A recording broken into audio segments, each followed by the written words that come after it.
À luz da razão, em busca da clareza. Um programa da Antena 2 em parceria com a Sociedade Portuguesa de Filosofia.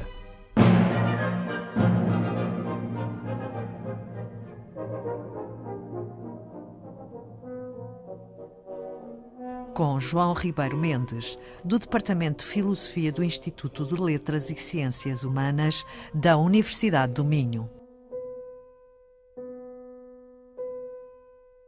João Ribeiro Mendes, a quantidade e a velocidade com que há novas descobertas científicas, novos experimentos e a sua aplicação tecnológica, parece haver um desajustamento em relação ao tempo que é necessário para refletirmos sobre esta mudança, porque parece haver uma nova realidade a ser modelada sem que tenhamos tempo de pensar nela. Eu refiro-me, por exemplo, à realidade virtual, à robotização, à inteligência artificial. Nas crónicas que publica regularmente no Correio do Minho, há uma cujo título é muito esclarecedor, digamos assim. Apanhem-nos se puderem, dizem a tecnologia e a ciência, à lei e à ética. A pergunta é muito interessante, é muito atual e ao mesmo tempo é muito complexa. E escreve-se num outro assunto mais vasto, que é o da transferência do conhecimento científico ou tecnológico, se quisermos, da inovação, dos lugares onde é produzido, onde é descoberto, onde é criado,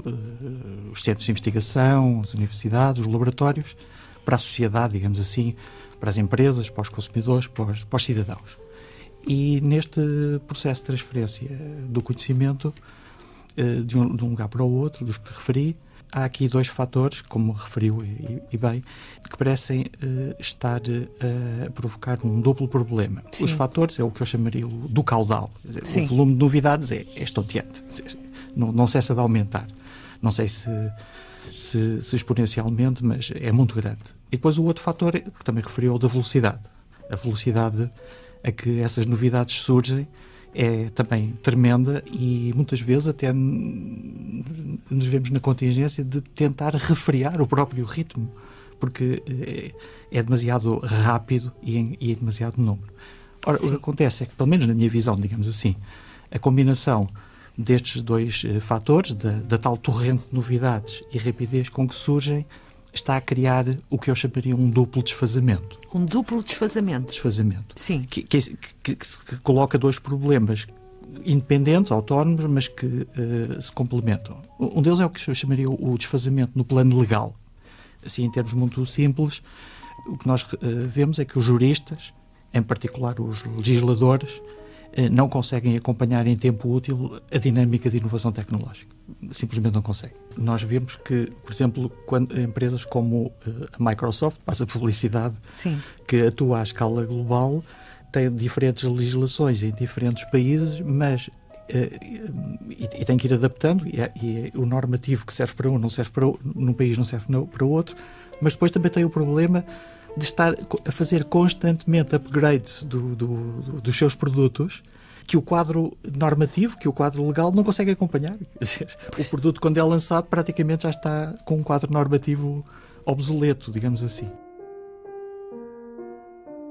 O outro desfazamento exatamente. Ocorre, e, enfim, este interessa-me mais no plano moral, porque os eticistas, digamos assim, aqueles que refletem sobre as implicações morais das novas tecnologias ou das tecnologias emergentes, não dispõem de tempo suficiente para ponderar convenientemente sobre o seu valor ético. Não há tempo. Então parece que tanto juristas como eticistas estão sempre atrasados em relação à inovação tecnocientífica, e este é que é um problema que referiu. João Ribeiro Mendes, mas nós não podemos, por exemplo, atrasar o ritmo do progresso científico. Podemos. Quer dizer, como? Quando, por vezes, as pessoas desabafam, e nós próprios, de que não conseguem encontrar tempo a pensar sobre isto, ou até sobre isto, a inovação tecnológica, as tecnologias que vão sendo introduzidas, ou até mesmo sobre o que quer que seja, quer dizer, já não há tempo a pensar, estamos sempre a ouvir dizer isto, na verdade, elas parecem estar a dar expressão a uma frustração que sentem, que é possivelmente decorrente de um sentimento de impotência ou até de paralisia que sentem, para que lhes deem algum tempo de compreender minimamente essas novidades tecnocientíficas que vão sendo produzidas, disseminadas e, obviamente, alterando os seus modos e estilos de vida. A título de exemplo, quando nós ainda não sabemos bem, e quando digo não sabemos bem, é a ponto de nos sentirmos tranquilos, quando ainda não estamos tranquilos, a respeito, por exemplo, de se é prejudicial ou não inserir organismos geneticamente modificados na nossa cadeia alimentar, estes debates que a biotecnologia trouxe nos anos 90 e no início deste século, ficámos logo inquietos com outra tecnologia, isto é, com os possíveis efeitos nefastos que, por exemplo, os telemóveis podem provocar, ou se quisermos as suas radiações. Apontando para o cérebro ou para o nosso corpo, e neste momento ainda não estamos sequer seguros disso, já estamos a ter que pensar ou ficar preocupados, se quisermos, com a adição de substâncias nanomodificadas nos laboratórios de nanotecnologia, que são adicionadas a produtos cosméticos que usamos largamente no cotidiano. Quer dizer, há aqui um sobressalto permanente. São demasiadas novidades, surgem demasiado depressa, sem que nós tenhamos capacidade para pensarmos com o mínimo de atenção que elas requerem. E, obviamente, isto faz com que as pessoas desistam de pensar e, a prazo, desistam de pensar de todo, ou desistam de pensar nelas e, a prazo, desistam de pensar pura e simplesmente. Parece que, eu não diria que perdemos a capacidade de pensar, mas perdemos capacidade de pensar, perdemos potência de pensar. É difícil não me vir à mente uma frase muito lida e ouvida do filósofo alemão Martin Heidegger, Sim. Que eu não estou a citar literalmente, estou a fazer paráfrase, ele com perspicácia afirmou que aquilo que possivelmente mais dá que pensar no tempo que é o nosso é que nós já não pensamos. Quer dizer, é isto que inquieta mais os filósofos. E relembro que para Heidegger o pensar autêntico era sobretudo a meditação, a reflexão lenta, a reflexão que consome tempo. E é isto que nós não dispomos agora, não temos as condições para poder pensar, pelo menos serenamente. Pode ter resultado do que disse antes, que nós estamos perante uma situação inevitável, de que eventualmente devemos ficar pessimistas em relação a este assunto. Eu não entendo assim. A meu ver, nós precisamos, no momento presente, do que eu chamaria uma filosofia da recuperação, por um lado, e por outro lado, que nós nos tornássemos mais ágeis, mais céleres a pensar os assuntos, quer dizer, aprender a fazer o que metaforicamente poderíamos chamar de sprints filosóficos. Quer dizer, se o tempo exige isso, então façamos. Claro. Agora, quando eu falo de uma filosofia de recuperação, o que é isto? Há aqui um duplo sentido, digamos assim. Em primeiro lugar, temos que recuperar do desânimo de pensar e temos que voltar a acreditar que as novidades tecnocientíficas, acabou de referir três exemplos, embora sejam muito complexas, muito dinâmicas, podem, ainda assim, com um pouco de paciência, ser pensadas, ser domesticadas pela reflexão. E, a meu ver, isto exige, eventualmente, três coisas que podem dar um maior contributo. Um deles é a aproximação entre as três culturas. Uma maior aproximação entre as três culturas. As ciências, as engenharias e as humanidades. Quando vinha de Braga, vinha a pensar num caso de há mais ou menos 2 anos, quando o Laboratório Ibérico, o Laboratório Internacional Ibérico de Nanotecnologia, que está à porta da Universidade do Minho, tive a ocasião de o visitar já várias vezes, e a nova direção do laboratório, uma das primeiras coisas que fez foi tentar conhecer a comunidade envolvente, os vizinhos, porque aquilo está numa zona urbana. E pediu para fazer um pequeno inquérito para ver as percepções que tinham daquele espaço, daquele laboratório. E ficaram muito inquietos porque o que estava à cabeça aquelas são instalações que têm um reator nuclear. Aquilo é uma central nuclear como a de Almaraz. E corriam sério risco de explosão, claro, e de radioatividade, essas catástrofes. Sim. E a direção ficou muito inquieta com isto e a determinada altura disse, como é que podemos alterar isto? E então convidaram a vizinhança, fizeram um convite para ir um fim de semana mostrar as instalações. Mas depararam-se com algo de insólito, que não tinham nada para mostrar, porque os objetos que trabalham são nanoscópicos, não se vêem. Sim. E então, para tentarem... E o tal reator nuclear não existia. Não existia. As pessoas ficaram decepcionadas porque não viam o reator nuclear. Mas isto foi um bocadinho angustiante e a ideia, enfim, a direção do laboratório estão escandinavos à frente, têm um modo de pensar as coisas um bocadinho diferente do nosso, E então, imediatamente, tentaram encontrar parceiros vindos das humanidades e das engenharias para tornar visível aquela realidade. E surgiram 2 contributos. Um deles da parte de artistas plásticos, que é trazer aquela realidade para o visível, quer dizer, fazer instalações ou esculturas em que as pessoas possam tocar naquelas estruturas nanoscópicas que não vêm a olho nu, claro. Que não vêm a olho nu. A outra ideia é ir no sentido inverso, portanto, é ir ao encontro dessas estruturas através de capacetes de realidade virtual e luvas de dados e tocar, ou ter a sensação de que estão a tocar nessas estruturas. Eu acho que é um belo exemplo.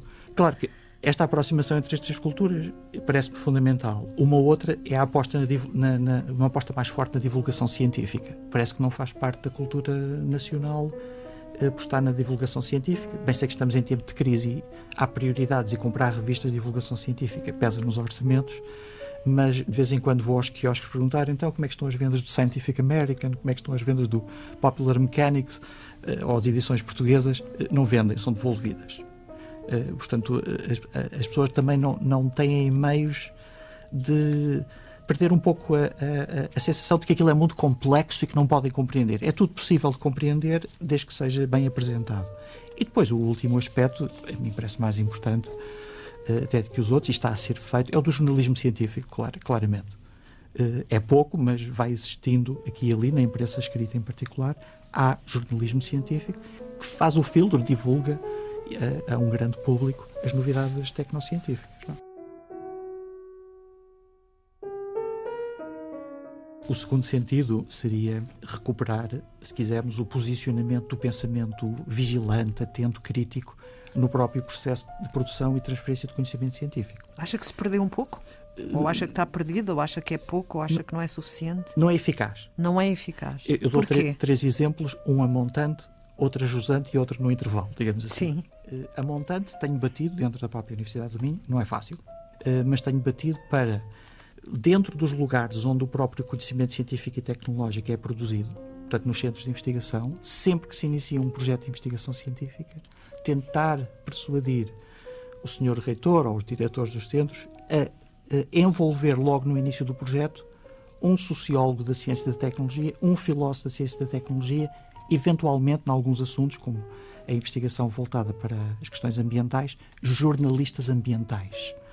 Ter uma equipa multidisciplinar e interdisciplinar logo de raiz. É a estratégia do early engagement, o envolvimento precoce.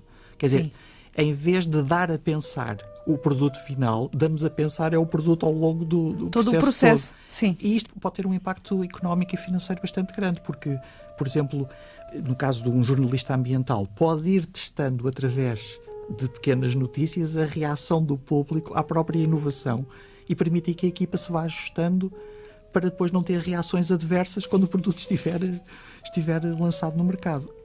A presença de sociólogos, jornalistas e filósofos em programas de investigação científica mais ligados à química, física, biologia, continua a haver um anticorpo. São percepcionados como anticorpos, mas chegaremos lá com as pessoas certas. Já no campo da sociedade e do mercado, é mais óbvio, quer dizer, hoje desapareceu um pouco a figura do intelectual público. Nós também não temos isso muito na nossa tradição, mas urge que haja intervenções públicas, particularmente nos meios de comunicação social, mas não seja para alertar os concidadãos para as eventuais consequências de tecnologias emergentes nos mercados de consumo. Isso urge ser feito. O que é que está a inibir, julgo eu, o que está a retardar isto? É a própria linguagem que os filósofos têm. Não é uma linguagem facilmente ajustada à comunicação mediática. Os filósofos resistem muito a isto, não querem fazer a adaptação, não gostam de se exprimir mais por slogans ou por informação mais condensada. Porque têm muito cuidado com os conceitos, não é? É verdade, os filósofos têm uma inclinação mais analítica. Mas deviam também cultivar o poder de síntese. Também se pode codificar um slogan e passar uma mensagem de forma muito abreviada. A publicidade mostra-nos isso todos os dias. Lá está, mas muitas vezes é enganosa. Mas varia como uma estratégia de atração. Quer dizer, seduzir as pessoas para depois digerir mais lentamente o assunto noutros fóruns em que isto se passa. E depois, claro, também podemos atuar no interstício, portanto, já à saída dos lugares de produção de conhecimento tecnocientífico, mas ainda antes de entrar no mercado ou na sociedade, por exemplo, com figuras como que agora está a aparecer um pouco por todo o lado, que são os chamados painéis de cidadãos. Painéis de cidadãos. Sim. Quer dizer, selecionarem comunidades, grupos representativos de preferências e opiniões dessas comunidades e consultá-los em relação ao como é que percepcionam essas novas tecnologias ou esse novo conhecimento que lhes chega. João Ribeiro Mendes não tem uma visão apocalíptica desta realidade, pois não? Não, nós estamos numa época em que há dois conceitos agora que dariam dois programas diferentes, que é o conceito de singularidade tecnológica, quer dizer, esta possibilidade de, num futuro próximo, as máquinas terem inteligência artificial superior à dos humanos e que tenham a tentação de nos escravizar, quer dizer, ficamos subordinados a outras entidades artificiais, e claro, também a ampla literatura e as amplas discussões um pouco por todo o mundo sobre termos entrado na era do antropoceno, quer dizer que a evolução já não se processa sem a nossa cooperação, estamos em coevolução, o homem mexe demasiado na natureza. Ainda assim, eu acredito, ou estou numa postura otimista. Porquê é que digo isto? Porque, e volto outra vez à questão ética que perguntou, quer dizer, é a minha convicção, e estou a trabalhar para isso todos os dias, para suprir isso, de que nós não temos uma filosofia da tecnologia, nem muito menos uma tecnoética à altura do nosso tempo. Simplesmente não temos. Não temos uma filosofia da tecnologia porque nós habituámos-nos a pensar a tecnologia como sendo sobretudo os materiais, os gadgets que utilizamos, são os produtos finais. Quer dizer, nós relacionamos com a tecnologia de uma forma um bocadinho redutora. São os produtos materiais que usamos para fazer isto ou aquilo. Micro-ondas para aquecer a comida, smartphone para mandar mensagens, carro para deslocarmos, etc. O que é que não está pensado e urge fazê-lo? É a ação técnica. Em especial a ação técnica que faz produzir conhecimento tecnológico. Isso está por pensar. Não temos nenhuma boa explicação de como é que fazemos isso, nem muito menos como aperfeiçoá-la. Como não sabemos isso, também não sabemos como evitar que ela produza consequências maléficas. Por exemplo, a par do ensino das engenharias, das tecnologias, também haver o ensino continuamente da filosofia? Essa pergunta ainda é de facto muito pertinente e diria só duas notas. Uma brevíssima. Quem referiu essa necessidade em particular de ter uma filosofia permanentemente vinculada às engenharias e vice-versa foi o filósofo argentino, que julgo que ainda está vivo, Mário Bunge. Em 1977 escreveu um texto em que convocava, desafiava os engenheiros e os tecnólogos para estarem à altura daquilo que se lhe exigia, que era refletirem filosoficamente sobre o seu trabalho, desde o design até à produção e manutenção dos próprios artefactos. Ele falava do imperativo ético. Sim. Claro que dizia, os tecnólogos estão muito ocupados em produzir tecnologia, não se podem especializar, mas podem articular-se com os filósofos e ter um diálogo permanente. Exatamente, claramente. É disso. Sim. Mas rematava com esta nota. Quer dizer, nós hoje vivemos num cenário epistémico, digamos assim, em que aquilo que tomávamos por verdades há 50 anos deixaram de o ser. Por exemplo, há 50 anos era claro para todos que o conhecimento científico não tinha dimensão ética. Era eticamente neutro, ou axiologicamente neutro. Por seu turno, a esfera tecnológica, essa sim, como está ligada à ação e ao uso, tinha uma dimensão inerentemente ética. O que é que aconteceu no pós-Segunda Guerra Mundial ou início da Guerra Fria? O cenário alterou-se, as esferas da ciência e da tecnologia, que vinham desde o século XVII a ter uma trajetória independente, mas em convergência crescente, desde meados do século passado, imbricaram-se uma na outra, entraram em simbiose e são inseparáveis. Então surgiu um híbrido no plano epistémico, que nós hoje chamamos, uma nova modalidade epistémica, chamemos assim, que é chamada tecnociência.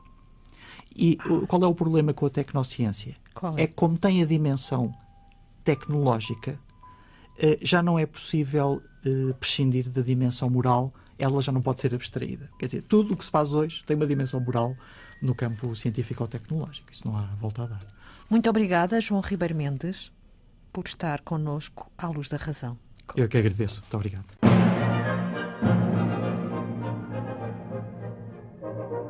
À Luz da Razão. Um programa da Antena 2 em parceria com a Sociedade Portuguesa de Filosofia. A luz ficou acesa? Ficou acesa?